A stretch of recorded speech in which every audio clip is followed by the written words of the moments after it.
one.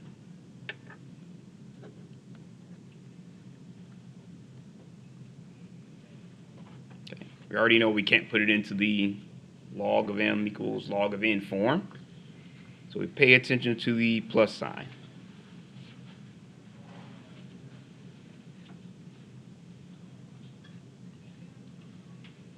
So we know that's the product rule. Let me drop that a little bit.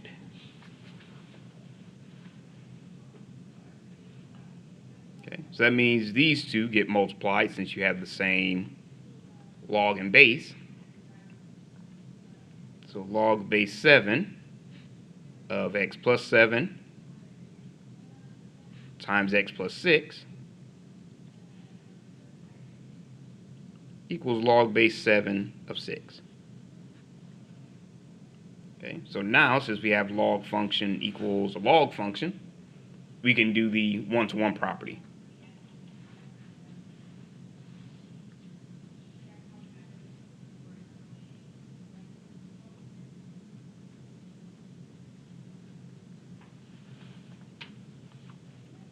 Okay, so that means these two have to be equal. So you have x plus 7 times x plus 6 has to equal 6. Okay, so since this isn't equal to 0, we have to FOIL these two out. Okay, so you have x squared. Your outer is 6x, your inner is 7x, so that's 13x. And your last, 7 times 6 is 42. Uh-oh, clean that up a little bit. Equals 6. Okay, subtract 6 from both sides. We have x squared plus 13x plus 36 equals 0. Okay, which factors out to x plus 9 times x plus 4 equals 0. Okay, so that means x plus 9 can equal 0, or x plus 4 can equal 0. So if we subtract 9 from both sides, x can equal negative 9, or subtract 4 from both sides, x can equal negative 4. Okay, so now we just check those by plugging them back into the original. Okay, so if we plug in negative 9, right on the first one, we'll end up with negative 9 plus 7, which would be negative 2. So automatically we can't use that one.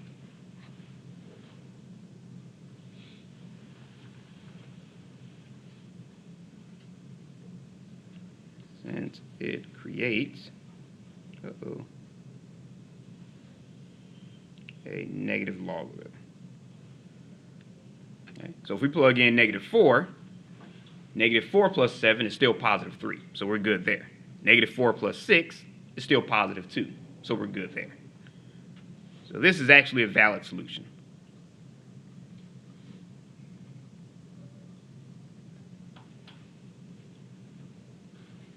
All right, so any questions on that one? All right.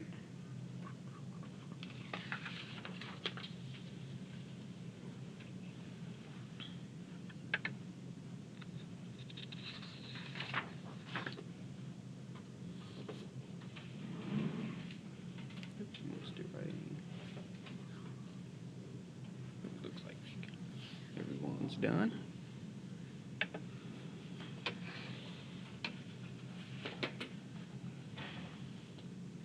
Okay, so now I'm going to start off with solving exponential equations.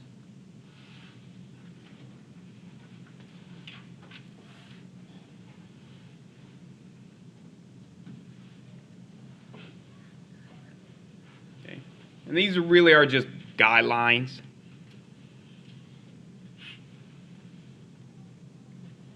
Okay, so the first thing you want to do is you want to isolate your exponential function. Expression.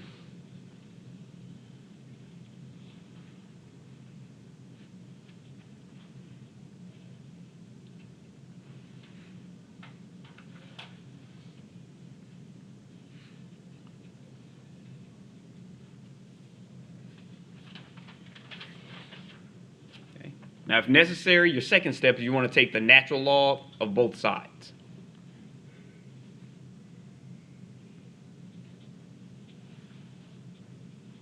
Which most times it is necessary, but every once in a while it's not. Take the natural log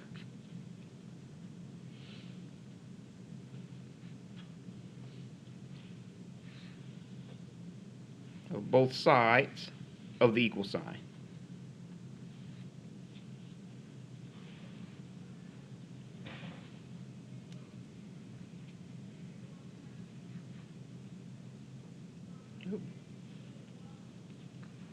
It should be and. Let me separate that into two separate sentences.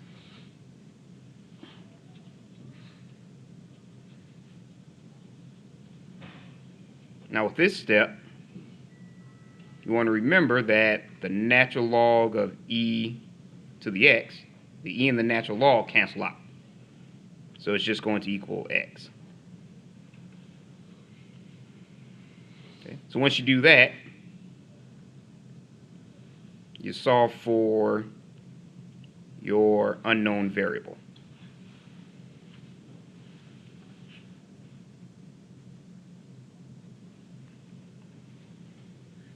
Now your third step is you can check it if you want to, but sometimes the numbers are so ridiculous looking that you don't really want to check it.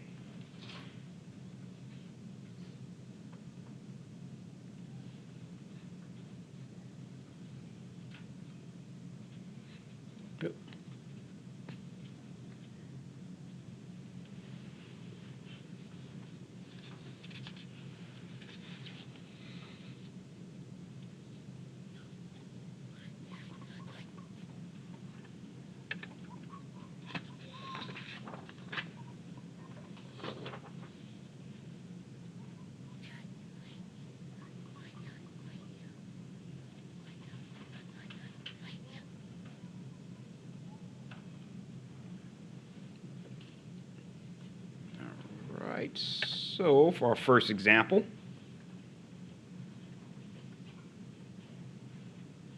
so if we want to solve, 6 times e to the 2x equals 24.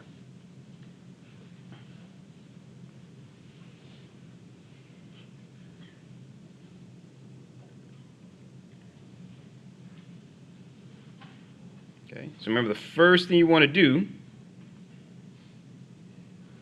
is isolate your exponential function. So 6 times e to the 2x equals 24. Just going to divide both sides by 6.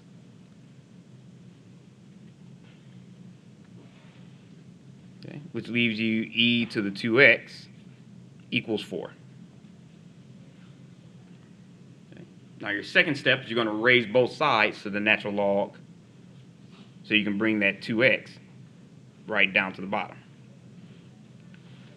So apply your natural log. So that gives you the natural log of e to the 2x equals the natural log of 4. Okay, so your natural log and your e cancel each other out.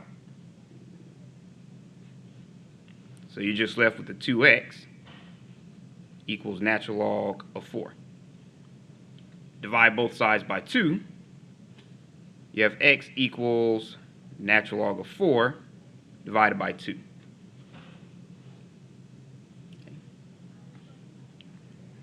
Now this will be your exam final answer since you're not using a calculator. But on the homework, they would want you to give it an actual decimal final answer.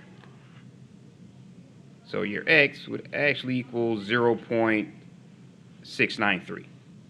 So this would be your homework answer.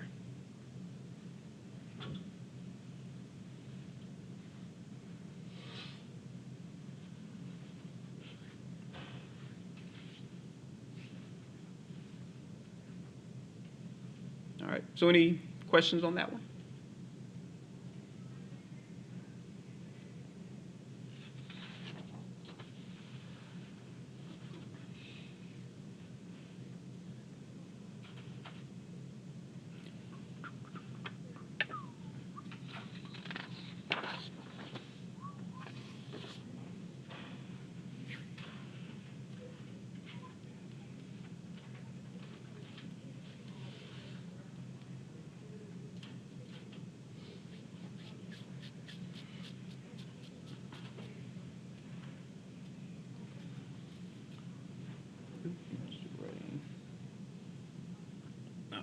Okay, so for our next example,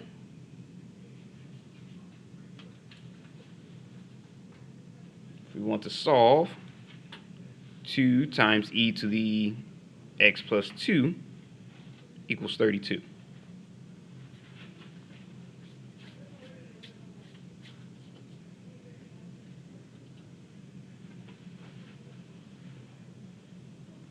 Okay, so just like before, your first step is to isolate your exponential function. Okay, so 2 times e to the x plus 2 equals 32. Just divide both sides by 2. So you have e to the x plus 2 equals 16. Okay. Then your second step, you're going to apply your natural log.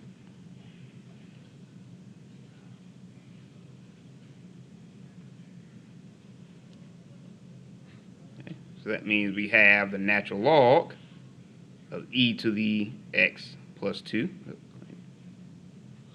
equals the natural log of 16.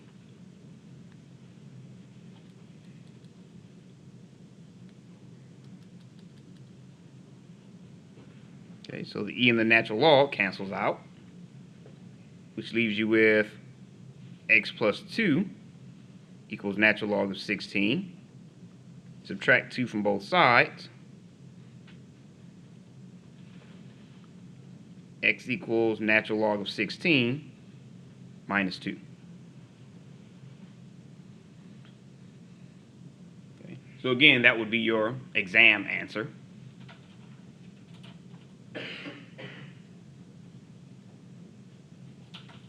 Okay, before your homework, they'd want you to plug it into a calculator, and that would be 0.773.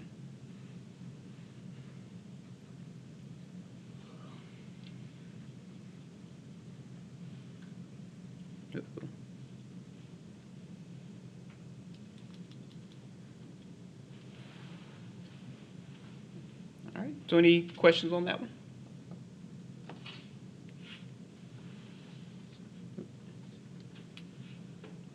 Place my pencil lead here.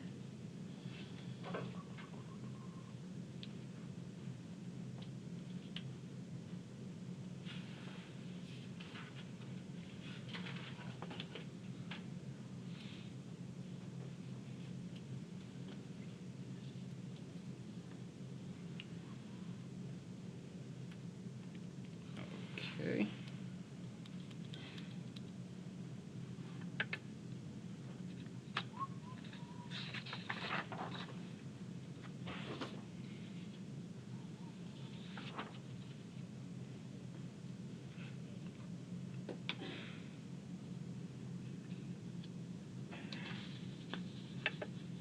All right, so one more example.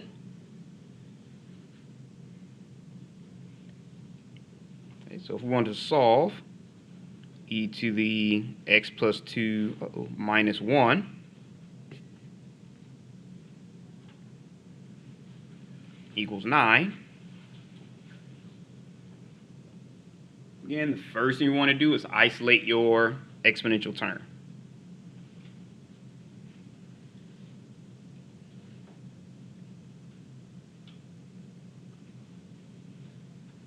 Okay, so that means your e to the x plus 2 minus 1 equals 9. This time you just have to add 1 to both sides. Okay, well, those two cancel out, and you're left with e to the x plus 2 equals 10. And your second step is just applying the natural log.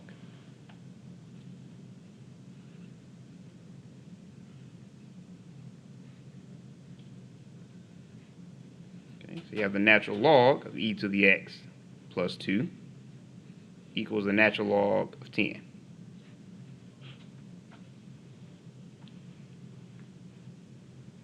Where your e and your natural log cancel each other out. So we have x plus 2 equals natural log of 10. subtract 2 from both sides. X equals natural log of 10 minus 2.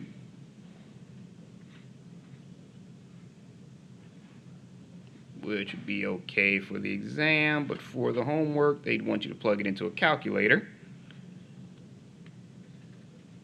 And your answer would be 0.303.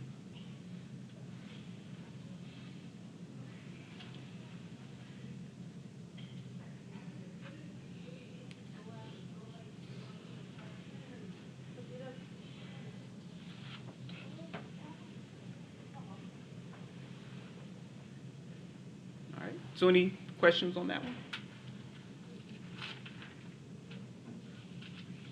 All right, bring it down a little bit.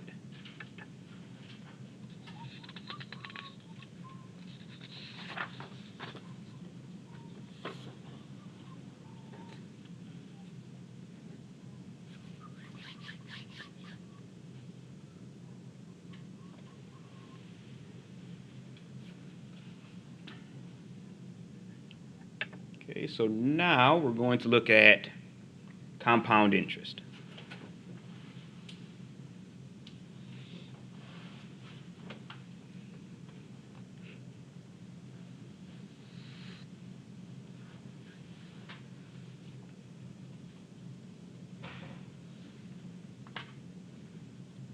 Okay, so if we let P equal our principal, which is our starting amount that we began with.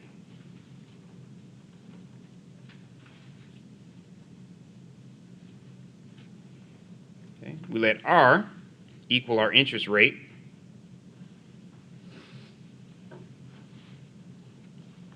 which we're going to convert to a decimal before we plug it into our formula.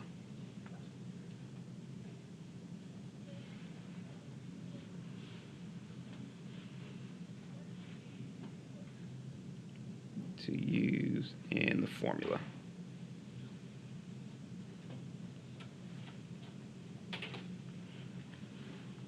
Okay, so we'll let T equals our time, which is usually measured in years.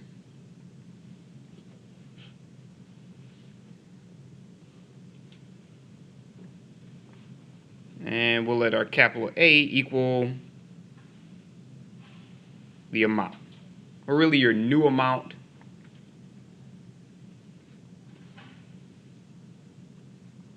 or updated balance.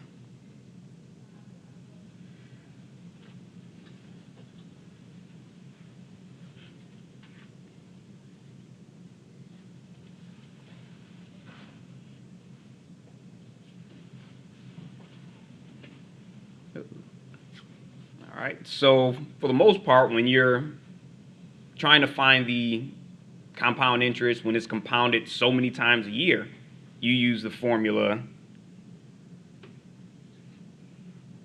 A equals the principal times 1 plus R over N to the N times T power when compounded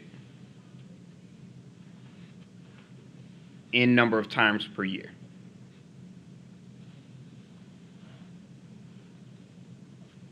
Okay. But that's not the one we're going to use. We're going to use the one for compounding continuously. Bring that up a little bit. So we're going to use the formula A equals P times E to the RT when compounded continuously.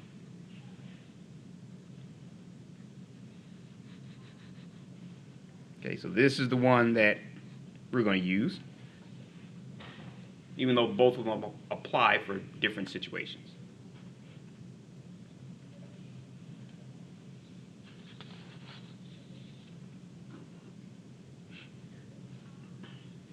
Oh,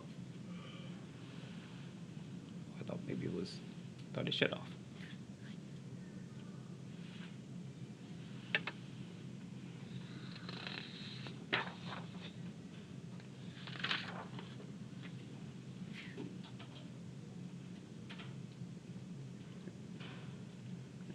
up for a few more seconds.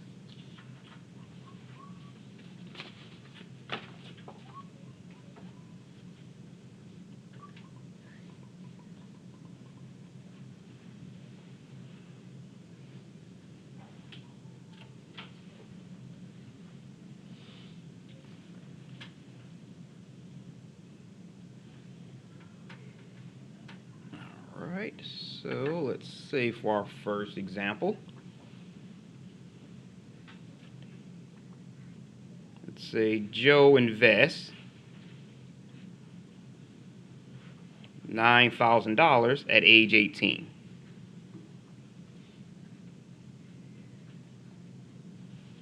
Okay, let's say he hopes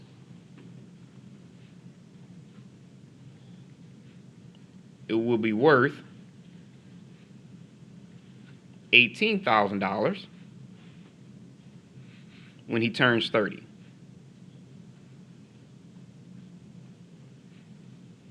Oh, clean that up just a bit.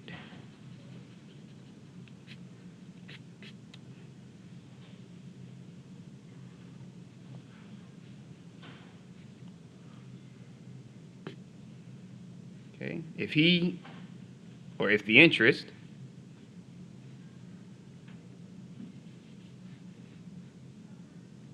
is compounded continuously,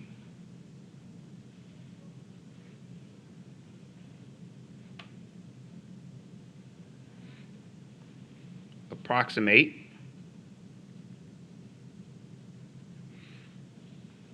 the rate of growth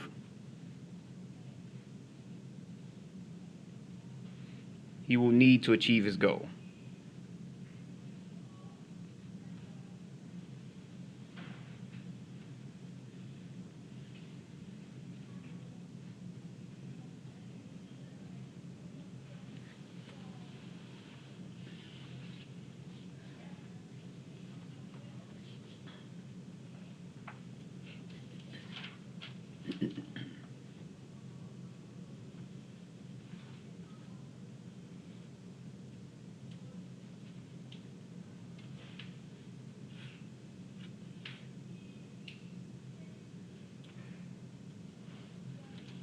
Okay, so when it tells you to approximate the rate of growth, that's just another way of saying solve for R.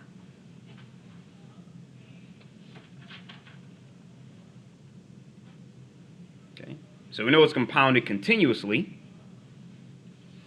so we're going to use A equals P times E to the RT. Okay, so now we just have to figure out what each one of those equal to. Okay, so let's put that over here. Okay, so our A is equal to 18,000 because that's our new amount. That's the amount that's not the starting amount, but the amount he wants going forward. So that's our new amount. Okay. So our P is going to equal 9,000 because that's his starting amount.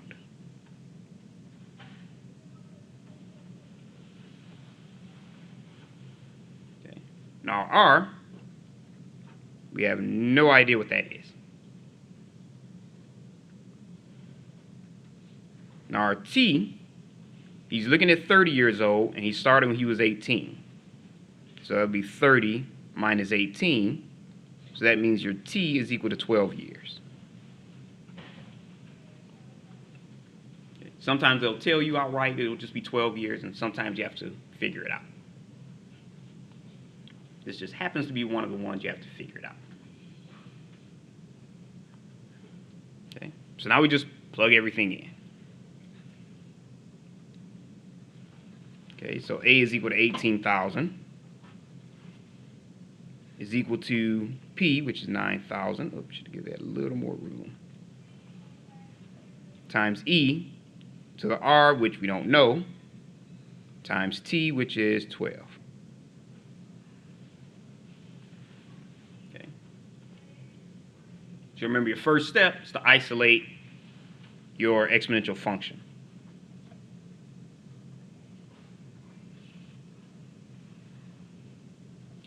So we divide both sides by 9,000. Okay,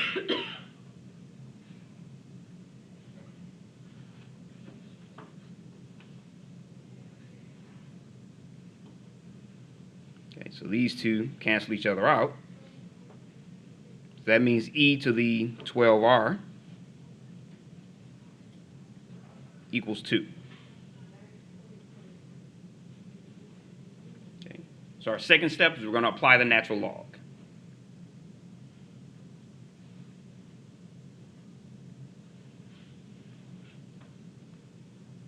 Okay, so that gives us the natural log of e to the 12 times r equals the natural log of 2.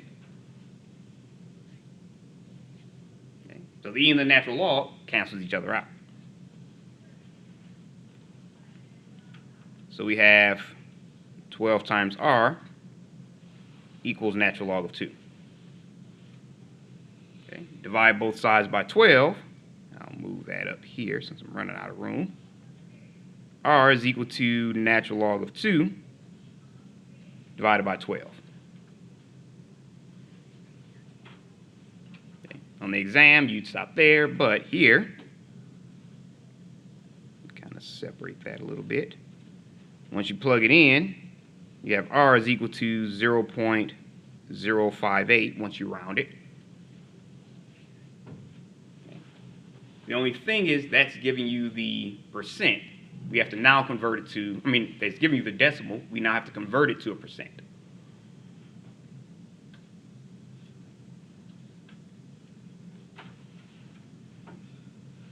And we do that by just moving the decimal place to the right twice. So it would be 5.8%.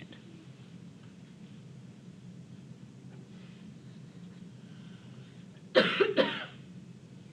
right, so any questions on that one?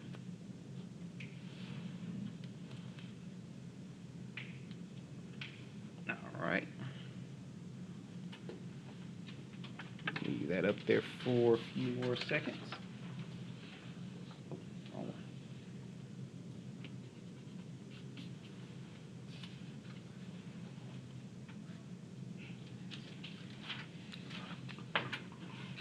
Oops, getting ready to count down.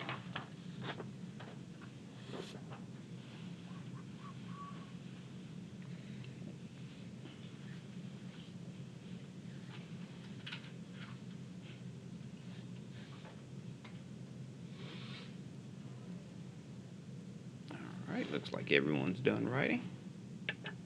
Oh, might as well